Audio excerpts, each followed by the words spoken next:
رحمن رحمن ساعدني يا رحمن اشرح صدري قرآن. أعوذ بالله من الشيطان الرجيم. بسم الله الرحمن الرحيم. إن الذين يكتمون ما أنزلنا من البينات والهدى من بعد ما بيناه للناس في الكتاب أولئك يلعنهم الله ويلعنهم اللاعنون إلا الذين تابوا وأصلحوا وبينوا فأولئك أتوب عليهم وأنا التواب الرحيم. إن الذين كفروا وماتوا وهم كفار أولئك عليهم لعنة الله والملائكة والناس أجمعين خالدين فيها لا يخفف عنهم العذاب ولا هم ينظرون وإلهكم إله واحد لا إله إلا هو الرحمن الرحيم. صدق اللہ العظیم. سورۃ البقرہ آیت نمبر 159 سے 163 تک تلاوت کی ہے. گزشتہ آیات میں، گزشتہ اسباق میں تہذیب الاخلاق کے 5 اصول بیان ہو چکے ہیں. اسی طریقے سے گزشتہ درس میں اللہ کے شعائر کی تعظیم کا ذکر تھا، اور جتنے تہذیب نفس کے جتنے مسائل ہیں وہ سارے کے سارے نکلتے ہیں توحید سے. آج کی ان آیات میں اسی مسئلے کو بیان فرمایا ہے، اور اس سے پہلے حق کے چھپانے کا بیان ہے. جیسا کہ گزشتہ اسباق میں اس بات کا ذکر ہوا ہے کہ یہودیوں میں حق کے چھپانے کی بیماری بہت زیادہ موجود تھی. پہلی آیات میں آیا ہے کہ وَتَكْتُمُوا الْحَقَّ وَأَنْتُمْ تَعْلَمُونَ، کہ اے اہل کتاب تم جان بوجھ کر حق کو چھپاتے ہو.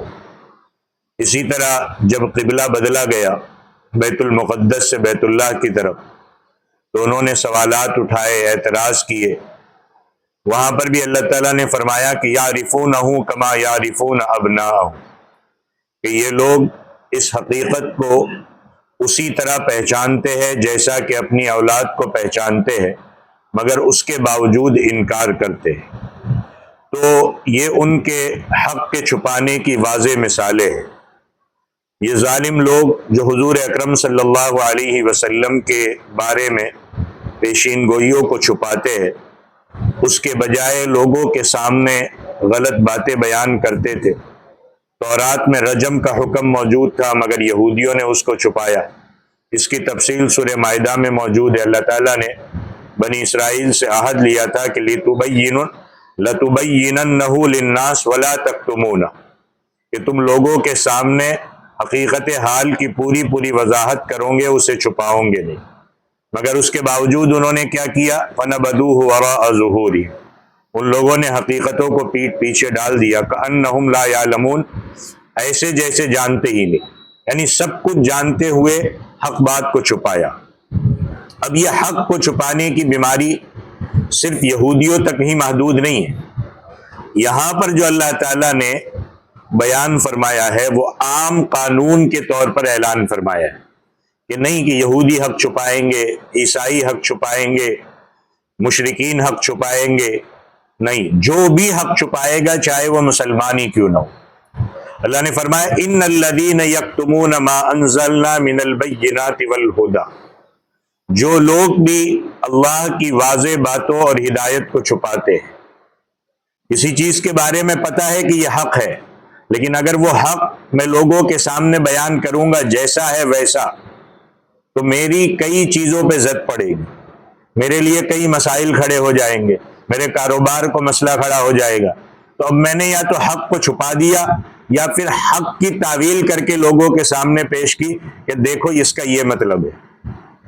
تو اللہ کہتے جو بھی اللہ کی واضح باتوں کو اور ہدایت کو چھپاتے ہیں، من بعد ما بیناہ للناس فی الکتاب، بعد اس کے کہ ہم نے اسے کتاب میں وضاحت کے ساتھ بیان کر دیا کہ حق کیا ہے، بالکل کھول کے بتا دیا.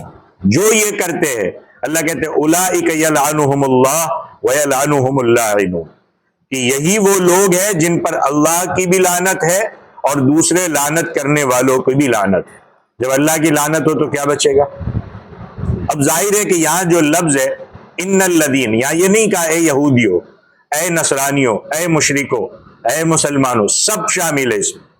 جو اس آیت کے مصداق ہے، چاہے وہ پچھلی امت کے ہو یا نبی آخر الزماں کی موجودہ امت سے ہو، ہر شخص اس آیت کریمہ کا نشانہ ہے جو حق بات کو چھپاتا ہے۔ حدیث شریف میں حضور صلی اللہ علیہ وسلم کا ارشاد ہے کہ من سئل علما، جس سے کوئی علم کی بات پوچھی گئی جسے وہ جانتا ہے، مثال کے طور پر کسی عقیدے سے متعلق سوال کیا گیا اور وہ جانتا ہے کہ واضح بات قرآن نے کیا بیان کی ہے، لیکن اب چونکہ مسلک کا مسئلہ ہے، فرقے کا مسئلہ ہے، آپس میں پہچان کا مسئلہ ہے، بیان کروں گا تو دوست ناراض ہو جائیں گے، سیٹھ صاحب ناراض ہو جائیں گے، فلانے صاحب ناراض ہو جائیں گے، حلال و حرام کی وضاحت اس سے پوچھی گئی، اب پوچھیں گے تو میری آمدنی بند ہو جائے گی، فَقَتَمَهُ، تو اس شخص نے اسے چھپایا، معاملے کو ظاہر نہیں کیا، جیسا اس کی وضاحت کرنی چاہیے تھی اس کی وضاحت نہیں کی، وجہ چاہے کچھ بھی ہو، اسے کوئی نقصان پہنچنے والا تھا، اس کا کوئی مالی فائدہ متاثر ہو رہا تھا، یا اور کوئی فاسد مقصد تھا جس کی وجہ سے اس نے حق کو چھپایا، تو حضور صلی اللہ علیہ وسلم نے فرمایا کہ الجم یوم القیامت بلجام من نار، قیامت کے دن اسے آگ کی لگام پہنائی جائے گی۔ آج کل یہی مسائل کہ ہم یہ نہیں دیکھتے کہ اللہ کی کتاب کیا بتا رہی ہے، اللہ کی کتاب نے کیا بتایا، اس کے مطابق فیصلہ نہیں کرتے، میرا مسلک کیا کہتا ہے، میرے لوگ کیا کہتے ہیں، میرے آس پاس والے اور محلے والے کیا کہتے ہیں، اس کے مطابق فیصلے ہو رہے، اور جو پھر قرآن کو چھوڑ دے، کتاب اللہ کو چھوڑ دے اور پھر دوسروں کے مطابق فیصلہ کرے تو پھر ظاہر سی بات ہے کہ پھر اس کا انجام کیا ہوگا، وہ تو قرآن بھی بیان کر رہا ہے اور اللہ کے رسول نے بھی بیان کر دیا۔ آگ کی لگام کس کو پہنائی جائے گی؟ جو مجرم ہوگا، جو سزا یافتہ ہوگا، جس نے گناہ کا کام کیا ہوگا، جس نے قرآن کو چھوڑا ہوگا۔ اب چونکہ دنیا میں اس شخص نے اپنی زبان سے حق کو ظاہر نہیں کیا، اس لیے قیامت کے دن اس کے منہ میں آگ کی لگام ڈالی جائے گی۔ اس لیے میں بار بار ایک بات کہتا ہوں کہ اپنے ساری چیزوں کو قرآن سے پوچھو، سارے جھگڑے ختم ہو جائیں گے، سارے فرقے ختم ہو جائیں گے، سارے آپسی انتشار ختم ہو جائیں گے۔ قرآن نے کہہ دیا، کس نے کہا؟ اللہ نے فرمایا، کس نے کہا؟ اللہ کے رسول نے فرمایا، سارے جھگڑے ختم۔ اب یہاں یہ بات ہی نہیں آئے گی، آپ کسی کے سامنے پیش کرو بھائی یہ قرآن کی آیت ہے، یہ اللہ کا حکم ہے، یہ رسول اللہ کا پیغام ہے، وہ آگے سے کہہ دیتا ہے بھائی ہمارے مسلک میں یہ نہیں۔ تو مسلک کو مانتے ہو یا اللہ اور اللہ کے رسول کو مانتے ہو؟ یہاں سے مسائل کھڑے ہوتے، یہاں سے آپسی اختلاف شروع ہوتا ہے۔ اس دن اس کے منہ میں آگ ڈالی جائے گی، اتنی سزا دی جائے گی کہ اس نے حق کو چھپایا تھا۔ حضرت مولانا عبید اللہ سندھی رحمۃ اللہ علیہ ہمارے دور کے ایک عظیم مفسر میں سے، اس جگہ پر حق کے چھپانے کے متعلق ایک نقطہ بیان کیا ہے۔ وہ نقطہ یہ بیان کیا ہے کہ دیکھو، اب میں آپ کو ہمارے اندر جو احساس کمتری ہے کہ دیکھو اسلام ہے، اسلام کے پاس ہمارے پاس کچھ نہیں ہے اور دوسری قومیں ہیں ترقی پر پہنچ رہی ہے، ذرا ان کے پیچھے چلو، ان کے پاس بہت کچھ ہے، تو یہ جو احساس ہے نا اپنے آپ کو کمتر سمجھنے کا، ذرا اس سے نکالتا ہوں۔ فرمایا کہ جس قوم کے پاس اونچائیوں پر پہنچنے والی تعلیم موجود ہو، وہ اسے لوگوں کے سامنے پیش کرنے کے بجائے اسے چھپائے، تو ایسا شخص لعنت کا مستحق نہیں ہوگا تو اور کیا ہوگا۔ آج کی تعلیم ترقی، ٹیکنالوجی سکھائی، لیکن کیا دیا؟ صرف پیسہ دیا، اخلاق چھین لیے، حیا چھین لی، شرم چھین لی، خاندانی آپس کی محبتیں چھین لی، سب کچھ چھین لیا، آپس کی پیار محبت چھین لیا، صرف سارے فیصلے ہو رہے پیسے کی بنیاد پر۔ یعنی اس تعلیم نے کیا سکھایا؟ صرف پیسہ کماؤ، صرف سٹینڈرڈ بناؤ، صرف ترقی کرو۔ لیکن اسلامی تعلیم جو ہے اس نے کیا سکھایا کہ پیسہ اللہ نے دیا ہے تو اپنی ضرورت بھی پوری کرو، ساتھ ساتھ میں انسانیت کا بھی خیال رکھو، ساتھ میں لوگوں کا بھی خیال رکھو، پڑوسی کا بھی خیال رکھو، غریب کا بھی خیال رکھو، رشتہ دار کا بھی خیال رکھو، اپنے برادران وطن بھائی کا بھی خیال رکھو۔ یہ چیزیں نفرت کرنا نہیں سکھایا، یہ تعلیم ہمارے پاس ہے، ہمیں اس تعلیم پر بھروسہ نہیں ہے، اور جب اس تعلیم پہ نہیں چل رہے، یہ تعلیم لوگوں کے سامنے نہیں جا رہی ہے، اس وقت دنیا جہنم بنی ہوئی، جرائم کرائم سے بھری ہوئی ہے، ہم خاموش بیٹھے۔ حالانکہ ہمارے پاس وہ تعلیم، وہ پروگرام موجود ہے جس سے جرائم ختم ہو سکتے ہیں، اور جرائم ختم ہوئے۔ 1400 سالہ 1450 سالہ پہلے کی تاریخ یہ بتا رہی ہے کہ جس معاشرے میں آئے، جس حالات میں دنیا کے اندر رسول اللہ صلی اللہ علیہ وسلم آئے، اور جن لوگوں کے پاس آئے، ان کی کیا صورتحال تھی۔ لیکن جب انہوں نے اسلام کی اس تعلیم کو اپنے اوپر اپلائی کیا تو دنیا پر رول کر کے دکھا دیا۔ دنیا کہتی تھی کہ آؤ ہم پر حکومت کرو، آج دنیا ہائے ہائے کر رہی ہے، چاروں طرف سے دنیا پریشان حال ہے، بے چین ہے، اور بے چین ہے اسی وجہ سے وہ ادھر ادھر لوگوں کا سہارا لے رہی ہے کہ چلو 4 کلو راشن مل کے اپنا مسئلہ حل ہو جائے گا۔ جس تعلیم سے انسان کی ذہنی ترقی ہو سکتی تھی، جس سے اخلاق پیدا ہو سکتے تھے، مگر ہم اس تعلیم کو لوگوں تک پہنچانے کے لیے تیار نہیں ہے۔ ہم تعلیم کو کیا پہنچاتے؟ ہم اس اسلامی تعلیم کو اپنے اندر کیا لیتے؟ ہم نے دوسروں کی تعلیم کو اپنے اوپر لاگو کرنا شروع کر دیا۔ ہم کیا تعلیم لیتے؟ ہم اس کو سمجھتے، سیکھتے، اپنے اوپر لاگو کرتے، دنیا میں چلتے پھرتے اس تعلیم کے مطابق وہ تعلیم لوگوں تک پہنچتی۔ لیکن ہم تو رمضانی مسلمان بن گئے، ہم تو جمعہ والے مسلمان بن گئے، ہم تو شب برات اور شب قدر میں صرف نماز اور چند رکعتیں اور دعائیں مانگنے والے مسلمان گئے۔ کیا اسلام صرف نماز، روزہ اور چند رکعتوں تک محدود ہے؟ کیا باہر کی زندگی کو اسلام نہیں سکھاتا؟ بازاروں کی زندگی کو نہیں سکھاتا؟ لوگوں کے ساتھ کس طریقے سے پیش آنا ہے، کیسے ڈیل کرنی ہے، کس ڈپارٹمنٹ میں کیسے چل رہا ہے، کیا اسلام نہیں سکھاتا؟ وہ ہم نے چھوڑ دی۔ ہم نے اپنے اوپر اپنے آپ کو سمجھا کہ کچھ نہیں ہے ہمارے پاس، تو دوسروں کے پاس سے سیکھا۔ اب کیا ہوا کہ ہم بھی اسی میں شریک ہو گئے۔ آج بھی آپ دیکھو کہ کیا صورتحال ہے۔ ایک ہے دینی تعلیم، ایک ہے شریعت کی تعلیم، ایک ہے دنیاوی تعلیم۔ میں دونوں میں کوئی فرق نہیں کرنا چاہتا، لیکن سمجھانے کے لیے کہہ رہا ہوں کہ دنیاوی تعلیم بہت اچھی بات ہے، ترقی کرو، آگے بڑھو، اونچائیوں سے اونچائیوں تک پہنچو، ڈگریاں حاصل کرو، پڑھائی کرو، لیکن دینی تعلیم جو اسلامی شریعت، جو قرآن، جو رسول اللہ دے رہے، اس کے ساتھ ہمارا رویہ کیا ہے؟ کیا صورتحال ہے ہماری؟ ہم کیا اس کے ساتھ کیا حالات پیش کر رہے؟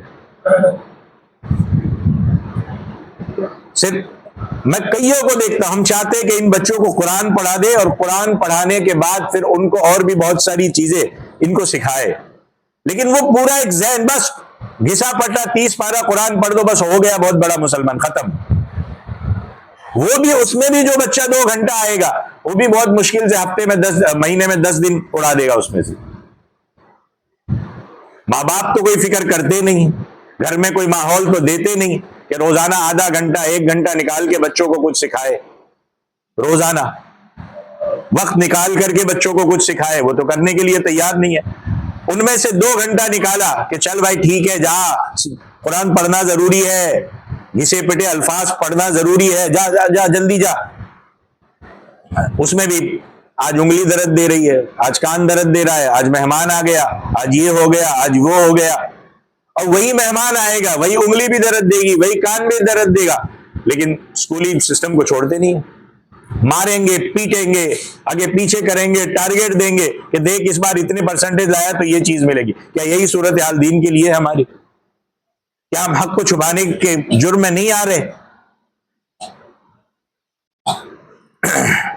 سخت ضرورت کے باوجود ابھی تو صورتحال ایسی ہے کہ میں آپ کو کیا بتاؤں، بہت بدترین صورتحال سامنے بڑھتی چلی جا رہی ہے۔ تعلیمی پالیسیاں کچھ اس طریقے کی اب بنائی جا چکی ہے، کچھ اس طریقے کے حالات کھڑے کیے جا رہے ہیں اب، لیکن پھر بھی یہ قوم ابھی بھی سوئی ہوئی ہے، اس کو فکر ہی نہیں ہے۔ کبھی تاریخ پڑھیے کمیونزم کے انقلاب کی، روس کی تاریخ پڑھیے، اسپین کی تاریخ پڑھیے، کیا ہوا؟ اسلامی ملک ایک ایک وقت میں تباہ کر کے رکھ دیے گئے اور کچھ بھی نہیں بچا کوئی، لیکن انہوں نے ان حالات میں اپنے بچوں کے دین اور ایمان کی حفاظت کی جہاں ایک عربی کا لفظ رکھنے کی اجازت نہیں تھی۔ یہاں تو ابھی بھی پوری اجازت ہے، کیا پتہ کب بند کر دی جائے، اللہ کرے ایسا کبھی نہ ہو، کب بند کر دی جائے، لیکن ابھی بھی وہی صورتحال ہے، کوئی فکر نہیں۔ ہم کیا کرتے ہیں؟ ہاں یار بہت افسوس ہے، ہم فکر نہیں کر رہے۔ بیمار ہو اور خالی افسوس کرو، بیماری دور ہو جائے گی؟ بیمار ہو اور خالی افسوس کرو کہ بہت افسوس ہے، اس سے بیماری دور ہو جائے گی؟ صرف افسوس کرنے سے نہیں ہوگا۔ قوم کی ہزاروں بچیاں ایمان چھوڑ رہی ہے، ہزاروں بچے ایمان چھوڑ رہے، ایسی حالت میں ہمارا کیا طریقہ کار ہے میں آپ کو بتاؤں؟ ٹرین میں چل رہے، پارک میں چل رہے، ویڈیو شوٹ کیا، ڈالو بھائی اس کو اس کے گھر تک پہنچاؤ، اس سے کیا وہ مسئلہ حل ہو جائے گا؟ وہ تو اور زیادہ بغاوت پہ اترے گی کہ دیکھو میں کو بدنام کیا جا رہا ہے، وہ تو اور زیادہ بغاوت پہ اترے گی، اس سے مسئلہ حل نہیں ہونے والا۔ مسئلہ گراؤنڈ پہ اتر کر کے بچیوں کی تعلیم، بچوں کی تعلیم، چھوٹے بچوں کی تعلیم، ان کے اندر دین اور ایمان اور رسول اللہ کی محبت پیدا کرنا، اس کے ذریعے سے مسئلہ حل ہوگا۔ ویڈیو شیئر کر کے مسئلہ حل نہیں ہوگا، افسوس کر کے مسئلہ حل نہیں ہونے والا۔ ہم سمجھتے ہیں سوشل میڈیا پہ شیئر کر دیا بس کام ہو گیا ہمارا۔ یہ حالات یہاں تک کیوں پہنچے اس پر بھی بیٹھ کے غور کرنا پڑے گا۔ یہ حالات جو یہاں تک پہنچے ہیں کہ بچیاں ایمان چھوڑ رہی، بچے ایمان چھوڑ رہے، یہ کیوں پہنچے اس پر بھی بیٹھ کے غور کرنا پڑے گا۔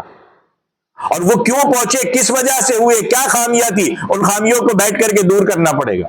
ہم کیا کر رہے؟ بس اوپر کے کام کر رہے، گراؤنڈ پہ زمین کی سطح پہ کوئی کام کرنے کے لیے تیار نہیں۔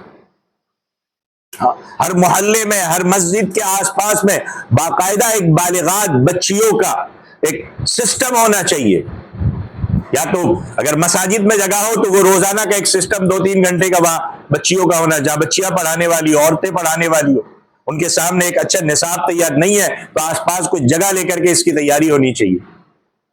مسئلہ یہاں سے حل ہوگا۔ جو چلی گئی، آپ بہت میں نے آپ کہی ویڈیو آپ نے دیکھے ہوں گے، باپ نے پگڑیاں اتار دی، باپ نے ہاتھ جوڑ دیے، ماننے کے لیے تیار نہیں ہے بچیاں، لیکن جو بچی ہے، جو ہے، ان کے دین اور ایمان کی حفاظت کیسے کی جائے؟ وہ ویڈیو شیئر کر سے نہیں چلے گا۔ کتنے آپ نے ویڈیو ایسے شیئر کیے ہوں گے کہ چند مہینوں کے بعد اس بچی کی لاش آئی، لیکن پھر بھی کوئی فرق نہیں پڑ رہا ہے، لگاتار جا رہی ہے۔ تو مسئلہ یہاں سے ہم شروع کرنا ہے، نیچے سے۔ سخت ضرورت حالات کو سمجھنا، اس کے لیے فکریں کرنا، اس کے لیے صرف باتیں کرنے سے کام نہیں چلے گا۔ تو سخت ضرورت کے باوجود اس تعلیم کو عام نہیں کیا جائے گا تو اس کا وبال لعنت کی صورت میں ظاہر ہوگا، اور اس وقت لعنت مسلسل چل رہی ہے۔ اولئک یلعنہم اللہ ویلعنہم اللاعنون۔ اسی لیے مولانا عبید اللہ سندھی رحمۃ اللہ علیہ نے فرمایا تھا کہ ضروریات دین میں سب سے پہلا نمبر تعلیم کا ہے۔ تعلیم میں دین بھی آتا ہے، دنیا بھی۔ آج پڑھ دیتے اقرأ باسم ربک الذی خلق، اور وہاں پورا اس کو دنیا پہ اپلائی کر دیتے، پورا اس کو دنیاوی تعلیم۔ اللہ کے نبی نے کہا اقرا اقرا، اللہ کے نبی نے کہا پڑھیے تو پڑھیے، تو صرف دنیا کی تعلیم نہیں تھی۔ قرآن نے اقرا کہا تو وہ قرآن تو بھول جا رہے ہم۔ تو انہوں نے فرمایا تھا کہ اس تعلیم کو جبری طور پر نافذ کرنا چاہیے۔ اور اسی آیت میں اللہ تعالیٰ نے 2 چیزوں، بینات اور ہدایت کا ذکر کر کے فرمایا کہ جو لوگ ان 2 چیزوں کو چھپاتے ہیں وہ اللہ اور لوگوں کی لعنت کے سزاوار ہے۔ بینات سے کیا مراد ہے؟ وہ واضح باتیں ہیں جو معمولی توجہ سے سمجھ میں آ جاتی ہے، اللہ کا ذکر ہے، اللہ کی نعمتوں کا شکر ہے، صبر وغیرہ ہے۔ اور ہدایت سے مراد ایسی باتیں ہیں جن کو سمجھنے کے لیے استاد کی رہنمائی کی ضرورت پڑتی ہے۔ ایسی چیزیں آسانی سے سمجھ میں نہیں آتی، ان میں اللہ کے شاعر کی تعظیم بھی داخل ہے۔ اب کیسے سمجھو گے؟ اسی طریقے سے درس کی مجلسیں ہوتی ہے، پابندی کے ساتھ آئیے، بیٹھیے، یہاں سے یہ ساری چیزیں سمجھ میں آئے گی۔ پابندی سے ہوتی ہے، رمضان میں روزانہ ظہر بعد ہوتی ہے، اور رمضان کے علاوہ ہفتے میں 3 دن ہوتی ہے، جمعہ سنیچر اتوار شبت، پابندی کے ساتھ آئیے، یہ درس کی مجلسوں میں بیٹھیے، سمجھیے۔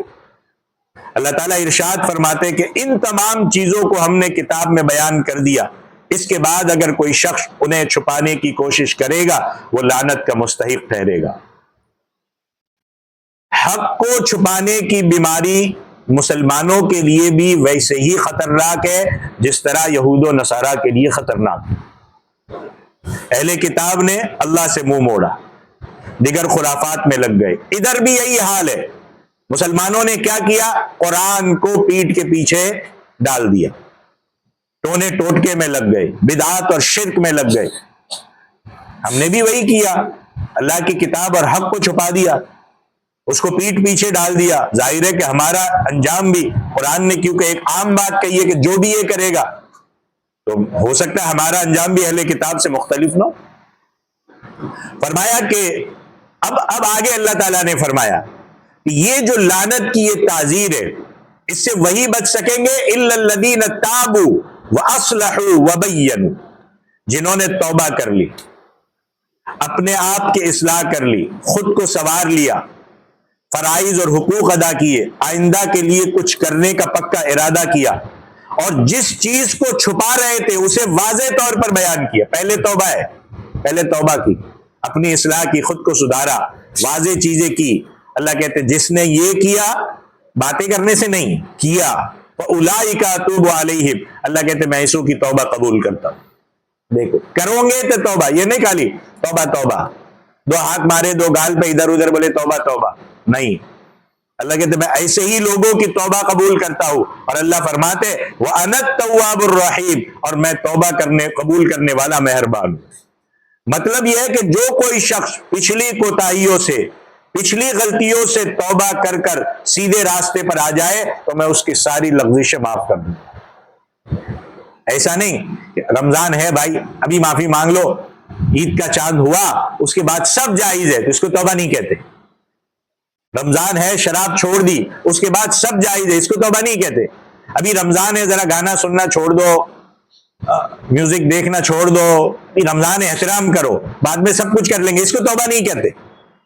تو اللہ کہتے ہیں جو صحیح میں توبہ کرے گا، ہمیشہ نہ کرنے کا پکا ارادہ کرے گا، اللہ کہتے ہیں میں معاف کر دیتا ہوں، اور مجھ سے بڑھ کر معاف کرنے والا رحیم اور کریم اور کوئی نہیں۔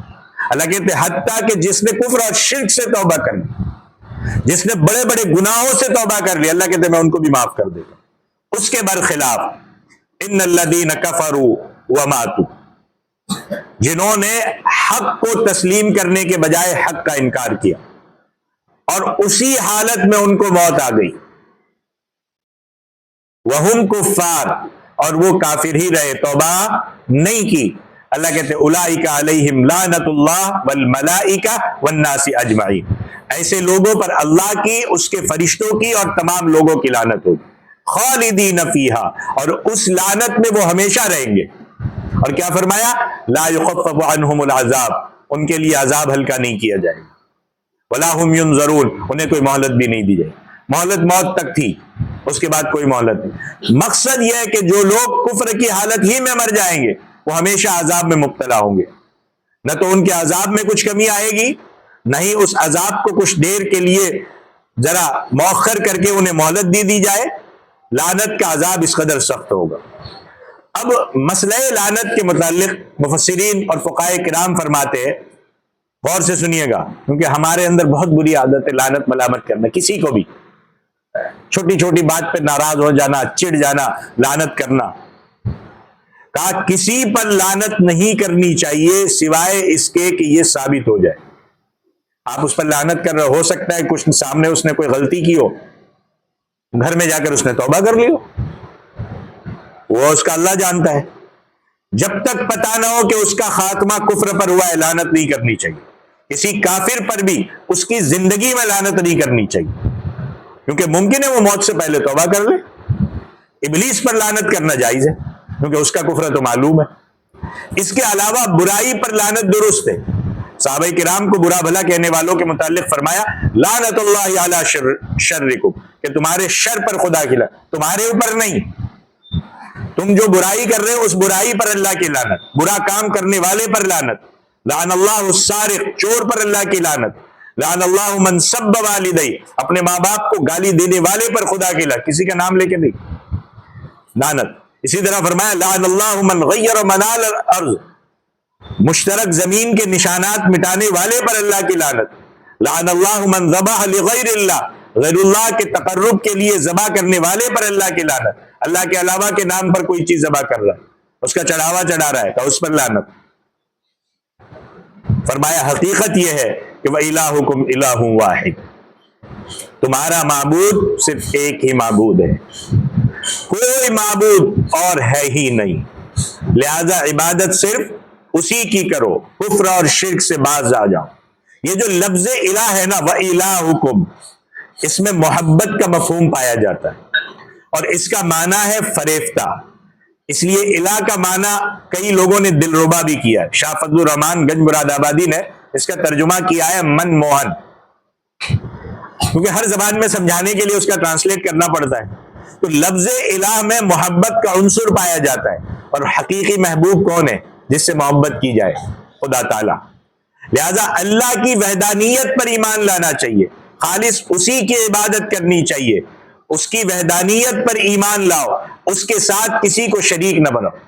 مجھے بتاؤ میرے گھر میں میرے بیوی بچے ہو اور میرے ہوتے ہوئے میرے آس پاس والوں سے جا کر کے کنگا مانگ کر لائے، پیسہ مانگ کر لائے، ضرورت کی چیز میرے بازو والے سے مانگ کر لائے، میں برداشت کروں گا؟ نہیں نا. وہ اللہ کیسے برداشت کرے گا کہ اس کے در کو چھوڑ کر اوروں سے جا کر کے مانگا جائے؟ وہ اللہ کیسے برداشت کرے گا؟ ہاں، یہ توحید ہے. وَإِلَٰهُكُمْ إِلَٰهٌ وَاحِدٌ، یہ بنیاد ہے. یہ کمزور ہوئی نا پھر پیچھے نمازیں بھی ہوں گے، بہت ساری عبادتیں بھی ہوگی، کچھ کام نہیں آئے گی. لہذا بنیاد ہے یہ. اگر اس بنیاد پر قائم ہوں گے تو صحیح ہوگا، ورنہ نہیں. لہذا خدا کون ہو سکتا ہے؟ جو مختار کل ہو، جو قادر مطلق ہو، جو علیم و خبیر ہو، جو نافع اور ضار ہو، جو مشکل کشائی کرنے والا ہو، ہما بھی ہما دا ہما توا ہو. وہ جو چاہے کرے، لا راد لحکمہ، جس کے حکم کو کوئی ٹال نہ سکے. کہتے مولانا صاحب ہے نا، فلانے صاحب ہے سب کچھ کرنے والے. بھائی وہ تو ہمارے کام کرنے کے لیے وہ ہمارے پیسوں کے محتاج ہے، وہ ہمارے کیا کام کریں گے؟ وہ ہمارے پیسوں کے محتاج ہے کہ وہ چند روپے کے ہم پیسے نہ دے تو وہ کام بھی نہ کرے. لا الہ الا ہو، اس کے سوا کوئی معبود نہیں. اور وہ کیسا معبود ہے؟ الرحمن الرحیم. رحمان ہے، رحیم ہے. رحمان سے کیا مراد ہے؟ بے حد مہربان ہے، اس کا بڑا فیضان ہے. رحیم سے مراد خصوصی رحمت کرنے والا ہے. اور اہل ایمان کے لیے رحمان دنیا میں سب کے لیے ہے، کفار کے لیے بھی، ایمان والوں کے لیے بھی. کہ جو اللہ کو نہیں مانتا اللہ ان کو بھی دیتا ہے، ایسا نہیں کہ نہیں روک دیتا. لیکن جو میری نہ مانے، بھائی میری کوئی نہ مانے میں کیا کرتا ہوں؟ شام تک اگر اس کو کچھ مسئلہ حل ہوتا تھا مجھ سے تو میں اس کو بند کر دیتا ہوں. لیکن رحمان وہ ہے جو سب کو دیتا ہے. اور رحیم خصوصی رحمت وہ کب ظاہر ہوگی؟ قیامت کے دن. کہ صرف ایمان والوں کو جو مان کے آئے. اب امتحان کا سسٹم ختم ہو گیا، اب یہاں سے انعام کا سلسلہ شروع ہوا. اب اللہ کی صفت رحیم کا مظاہرہ ہو. امام شاہ ولی اللہ فرماتے کہ رحمان اور رحیم کا تعلق تجلی اعظم سے. الرحمن علی العرش استوى، رحمان کی تجلی عرش پر پڑتی ہے. اور جس شخص کا تعلق اس تجلی کے ساتھ ہوگا وہ کامیابی کی منزل پا لے گا. وہ اس در سے کہیں اور جائے گا ہی نہیں، اسی رب. اور قرآن نے یہاں تک کہا ہے کہ جو اللہ کو چھوڑ کر ادھر ادھر کے سہارے لیتے ہیں، ضعف الطالب والمطلوب، کہ جو سہارے تلاش کرنے والا ہے وہ بھی بودا ہے، جس سے سہارا تلاش کیا جا رہا ہے وہ بھی بودا ہے. وہ اللہ کچھ نہیں کر سکتا. تمہارے سارے مسئلے حل کر دوں گا، خود کے مسئلے تو حل نہیں کر پا رہے. تمہارے سارے مسئلے حل کر دوں گا. کیا کیا ایڈ آتی ہے، شادی بیاہ کے مسئلے، رکاوٹ کے مسئلے، روزی روٹی کے مسئلے، میاں بیوی کے آپس کے جھگڑوں کے مسئلے، یہ سب کچھ کر دوں گا. خود کے تو اپنے مسئلے کر نہیں پا رہے، تمہارے پیسوں کا محتاج ہے. ہاں، اس ایک اللہ کا سہارا پکڑو. وَإِلَٰهُكُمْ إِلَٰهٌ وَاحِدٌ. اس لیے فقہا فرماتے کہ تہذیب اخلاق یا شاعر اللہ کی تہذیب، اس کا مقصد کیا ہے؟ انسان کا تعلق، انسان کا رابطہ اللہ کے ساتھ ہو جائے. توحید کو مضبوط کر لو مسلمانوں، توحید کو مضبوط کر لو. اس میں ہلکی سی کچھ بھی مت آنے دو. چلتا ہے دوست کے نام پہ، توحید میں نہیں چلتا، نہیں چلتا توحید میں. اللہ کے نبی کے سامنے جب یہ پیش کیا گیا تو قرآن نے کہلوا دیا جا کے کہہ دو قل یا ایھا الکافرون لا اعبد ما تعبدون، صاف جا کے کہہ دو لکم دینکم، نہیں مانتے لکم دینکم ولی دین، حکمت کی کوئی یہاں گنجائش نہیں ہے۔ تو انسان کا تعلق اور رابطہ اللہ کے ساتھ قائم کرنا، یہ بڑی اہم آیت ہے۔ وَإِلَٰهُكُمْ إِلَٰهٌ وَاحِدٌ، حضور صلی اللہ علیہ وسلم کا فرمان ہے کہ ان دو آیتوں میں اسم اعظم ہے، ایک تو ہے وَإِلَٰهُكُمْ إِلَٰهٌ وَاحِدٌ لا الہ الا هو الرحمن الرحیم، اور دوسری ہے الف لام میم اللہ لا الہ الا هو الحی القیوم۔ یہ اسم اعظم اللہ کا وہ پاک نام ہے جس کی خاصیت سے جب اس نام کے ساتھ اللہ سے دعا کی جاتی ہے تو بندے کی دعا کو اللہ سنتا ہے اور اسے قبول کرتا ہے۔ لیکن یہ نہ ہو کہ اسم اعظم سے دعا تو کی جا رہی ہے لیکن انہی آیات کا جو مطلب ہے اس کے خلاف کام کر رہے ہیں، تو ایسے اسم اعظم سے کوئی فائدہ نہیں ہونے والا، اس پر عمل بھی ہونا چاہیے۔ تو یہ سورۃ البقرہ کی 3-4 آیتیں تھی، 159 سے 163۔ اللہ تعالیٰ توحید میں مضبوطی عطا فرمائے، شرک اور بدعات سے بچائے اللہ، اور دینی تعلیم کی اہمیت کو اللہ سمجھنے کی توفیق عطا فرمائے، آمین۔ وآخر دعوانا ان الحمد للہ رب العالمین۔